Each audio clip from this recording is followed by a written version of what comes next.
Students, आज हम chapter number 2 our life and chemistry का लेक्चर नंबर 3 स्टार्ट करेंगे। The basic building elements for life. ठीक है, लिविंग ऑर्गेनिज्म जो है वो बहुत सारे डिफरेंट एलिमेंट्स और डिफरेंट क्वांटिटीज से मिलकर बना है, जो कि जिनमें से बेसिक जो है वो कार्बन, हाइड्रोजन एंड ऑक्सीजन है। यही तीन जो बेसिक एलिमेंट्स हैं यही मिलकर ऑर्गेनिक कंपाउंड्स बनाते हैं, जो कि लिपिड्स, फैट्स, कार्बोहाइड्रेट्स की फॉर्म में एग्जिस्ट करते हैं।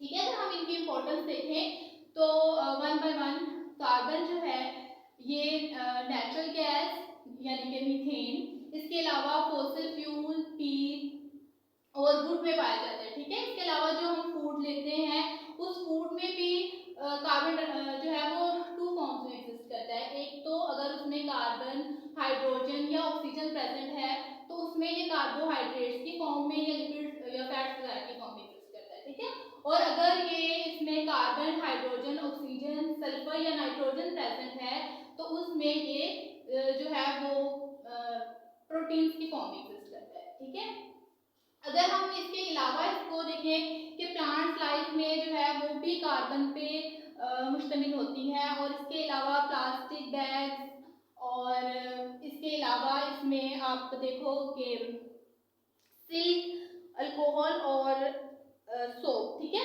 इस तरह की जो भी इंडस्ट्रीज में यूज होती है इनमें भी कार्बन पाया जाता है। नेक्स्ट है हमारे पास हाइड्रोजन। हाइड्रोजन जो है इसका बहुत इंपॉर्टेंट रोल है हमारे लिविंग ऑर्गेनिज्म में, क्योंकि ये जो है वो वाटर का पार्ट है। ठीक है, अगर हम वाटर का फार्मूला आपको देखें तो इसका वाटर का फार्मूला है H2O। ठीक है, तो इसमें भी जो है मेन जो इसका कंपोनेंट है वो ऑक्सीजन के अलावा हाइड्रोजन भी है, और इसके अलावा ये जो है वो नेचुरल गैस में भी पाया जाता है, और सन जो है वो इंटायरली कंसिस्ट होता है हाइड्रोजन पे। नेक्स्ट है हमारे पास oxygen. Oxygen is the colourless और odourless gas which is slightly soluble in water. यही वजह है कि जो भी एक्वेटिक ऑर्गेनिजम्स हैं, ठीक है, एक्वेटिक लाइफ है, वो ऑक्सीजन पे रिले करती है, और वो ऑक्सीजन जो उसमें डिजोल्व होती है वो उसको यूटिलाइज करती है। ठीक है, और इसके अलावा ये अर्थ का जो बहुत इंपॉर्टेंट कंपोनेंट है ऑक्सीजन। अगर हम इसकी इंपॉर्टेंस की बात करें कार्बन, हाइड्रोजन और ऑक्सीजन की, तो इसका बहुत बेसिक रोल है हमारे लिविंग ऑर्गेनिजम्स में, क्योंकि बहुत इंपॉर्टेंट प्रोसेसेस जैसे कि रेस्पिरेशन और फोटोसिंथेसिस का जो प्रोसेस है ये उनमें बहुत इंपॉर्टेंट रोल प्ले करते हैं। ठीक है, रेस्पिरेशन क्या है? Respiration is the process by which living things use oxygen from the air to oxidize food substances। ठीक है, इसमें क्या होता है कि जब भी हम ऑक्सीजन इनहेल करते हैं तो वो ऑक्सीजन हमारे लंग्स में डिजोल्व हो जाती है। ठीक है, वो ब्लड के थ्रू जो है हीमोग्लोबिन के थ्रू, जो कि एक प्रोटीन है, उसके थ्रू वो हमारी पूरी बॉडी में जो है वो ट्रांसपोर्ट हो जाती है। तो वहां जाके वो क्या करती है, ऑक्सीजन जो है ग्लूकोज के साथ मिलकर उसको ऑक्सीडाइज कर देती है ग्लूकोज को। ठीक है, ऑक्सीडाइज मीन्स कि उसको ब्रेक डाउन उसकी कर देती है। ठीक है, तो ग्लूकोज जो है वो उसकी ऑक्सीडेशन से वो कन्वर्ट हो जाता है कार्बन डाइऑक्साइड और वाटर में, प्लस जो है वो एनर्जी रिलीज होती है। ठीक है, इसलिए हम इसको कैटाबोलिक रिएक्शन भी कहते हैं। कैटाबोलिक रिएक्शन तो होते हैं जिसमें लार्ज या कॉम्प्लेक्स मॉलिक्यूल जो है उनके ब्रेक डाउन होकर स्मॉल मॉलिक्यूल्स बनती है। ठीक है, और इस जब भी आपको पता है कि मॉलिक्यूल जो है वो ब्रेक करते हैं, बॉन्ड ब्रेक करते हैं, तो उस दौरान एनर्जी रिलीज होती है। ठीक है, और नेक्स्ट हमारे पास है फोटोसिंथेसिस। फोटोसिंथेसिस का प्रोसेस किसे कहते हैं? Photosynthesis is the process by which green plants manufacture carbohydrates from atmospheric carbon dioxide and water from the soil. ठीक है, in the presence of energy of sunlight. यानी इसमें क्या करते हैं, प्लांट्स जो है कार्बन डाइऑक्साइड और वाटर की मौजूदगी में जो है अपनी खुराक ग्लूकोज प्रिपेयर करते हैं। इसके अलावा वो ऑक्सीजन रिलीज करते हैं जो कि हम लोग जो है वो यूटिलाइज कर लेते हैं। ठीक है, तो इस तरह जो है ये बहुत इंपॉर्टेंट रोल है इनका हमारे लाइफ में। स्टूडेंट्स, नेक्स्ट टॉपिक है कार्बन एंड इट्स इम्पोर्टेंस। अगर हम कार्बन की इम्पोर्टेंस की बात करें तो अप्रोक्सीमेटली 1 मिलियन कंपाउंड्स में कार्बन प्रेजेंट होता है। ठीक है, और कार्बन की यूनिक प्रॉपर्टी ये है कि ये अपने जैसे दूसरे कार्बन एटम के साथ मिलकर लॉन्ग चेन्स या लॉन्ग रिंग जो है वो कंपाउंड फॉर्म करता है। नेक्स्ट है allotropic forms of carbon. Allotropic form किसे कहते हैं? When an element is found in more than one physical forms in the same state, it is called allotropy and such physical forms are called allotropic forms. ठीक है, यानी जब भी कोई element एक से ज़्यादा फिजिकल फॉर्म्स में एग्जिस्ट करता है तो वो इसकी एलोट्रोपिक फॉर्म्स कहलाती हैं.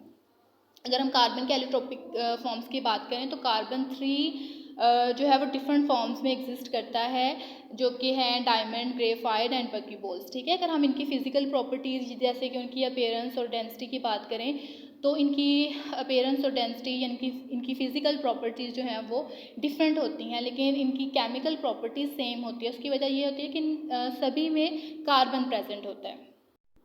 स्टूडेंट्स, अगर हम सबसे पहले डायमंड की बात करें तो ये कार्बन की क्रिस्टलाइन फॉर्म है जो नेचुरली एग्जिस्ट करती है. ठीक है, ये कलरलेस, ट्रांसपेरेंट और क्रिस्टलाइन होती है.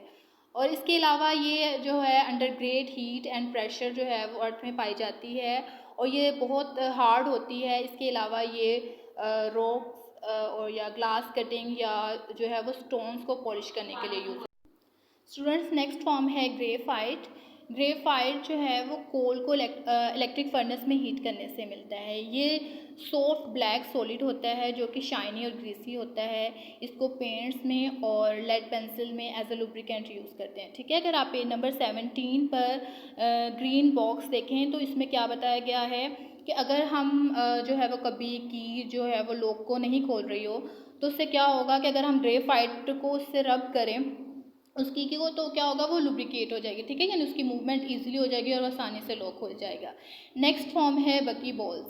बकीबॉल्स is the third form of pure carbon known to exist naturally. ठीक है, ये कार्बन की थर्ड क्रिस्टलाइन फॉर्म है जो कि नेचुरली एग्जिस्ट करती है और इसको हम सेमी कंडक्टर्स में और लुब्रिकेंट्स के तौर पर हम इसको यूज़ करते हैं.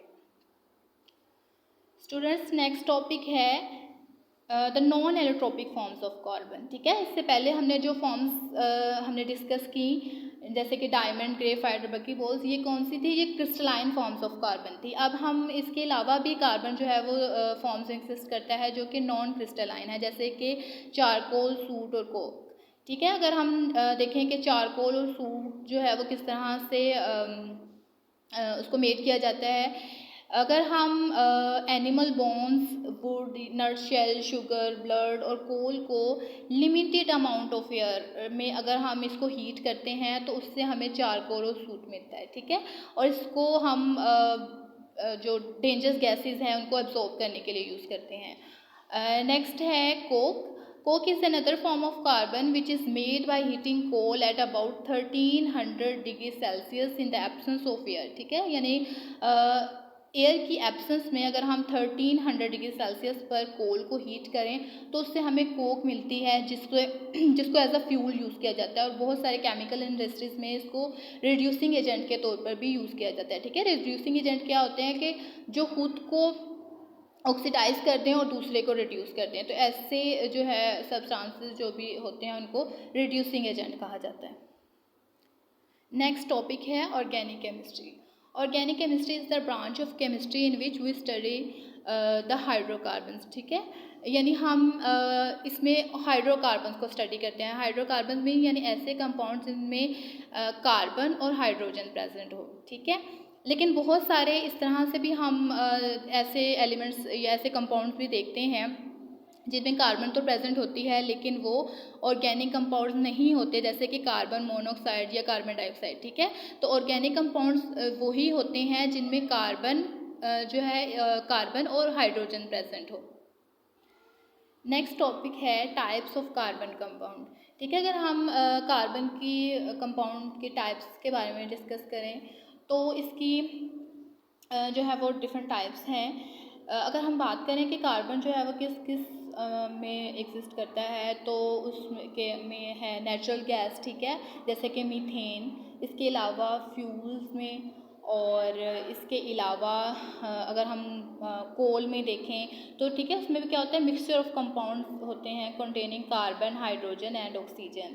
और इसके अलावा बहुत सारे इनऑर्गेनिक कंपाउंड जैसे कि सोडियम, कैल्शियम एंड मैग्नीशियम के जो कार्बोनेट्स होते हैं उनमें भी कार्बन प्रेजेंट होता है. ठीक है, इसके अलावा अगर हम जो फूड लेते हैं तो उनमें भी क्या होता है, कार्बन एग्जिस्ट करता है, कार्बन प्रेजेंट होता है, ठीक है। प्रोटीन्स, कार्बोहाइड्रेट्स, या इसके अलावा आप डायग्राम में भी देख सकते हैं फिगर 2.3 में, जिसमें बताया गया है कि किन किन चीज़ों में कार्बन एग्जिस्ट करता है, ठीक है, कौन कौन से कंपाउंड है, जैसे कि प्लास्टिक है, मेडिसिन्स हैं, और कार्बोहाइड्रेट्स कंटेनिंग फूड है, और पेंट्स, ठीक है, इन सब में कार्बन प्रेजेंट होता है।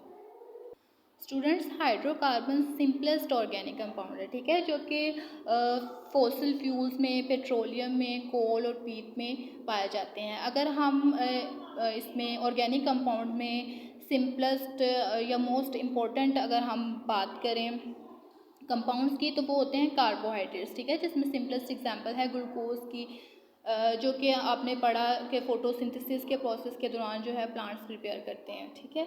और इसके अलावा जो ऑर्गेनिक कंपाउंड्स हैं वो कार्बोहाइड्रेट्स, प्रोटीन, फैट्स, ऑयल की फॉर्म में भी जो है वो पाए जाते हैं। और ह्यूमन बींग्स का जो फ्लैश है, इसके अलावा बर्ड्स और फिशेस का, वो भी प्रोटीन से मिलकर बना होता है, ठीक है, जो कि प्रोटीन क्या है, ऑर्गेनिक कंपाउंड्स हैं।